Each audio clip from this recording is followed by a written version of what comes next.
শ্ৰীভূমি জেলাত যাতায়াতৰ যোগাযোগ ব্যৱস্থাৰ বিধ্বস্ত ৰূপ শ্ৰীভূমি ৰামকৃষ্ণ নগৰ সমষ্টিত বিধ্বস্ত দলঙে ৰাইজক ভোগাইছে জিয়াটো যোৱা ৩ বছৰ পূৰ্বে ৰূপাগাঁও অঞ্চলত খহি পৰিছিল এখন পকী দলং ইয়াৰ পিছত ৰাইজে গাঁঠিৰ ধন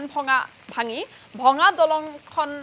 ভঙা পকী দলঙৰ ওপৰত সাজিছিল এখন বাঁহৰ দলং সম্প্ৰতি এখন দলঙৰো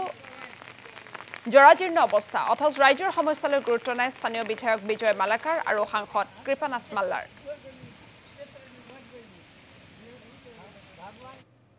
এটা প্রায় ৩-৪ লাখ মানুষ আসা যাওয়া করে এক দুইটা না ৩-৪ লাখ মানুষ আসা যাওয়া করে এটা রাস্তা হইলো একদম দুলতরা থেকে রামকৃষ্ণনগর আনিপুর পর্যন্ত এই রাস্তা দিয়ে মানুষ যায় অসুবিধা কিন্তু এখন দেখছো না আমি পড়ছি কিলা কত অসুবিধা মানুষ পাইর যায় না গরু বাছুর ছাগল কিচ্ছু পাইর যান না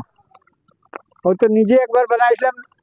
২০,০০০ টাকা দিয়া বানাইও তো এখন ভাঙি গেছে এখন আর কে বানাইব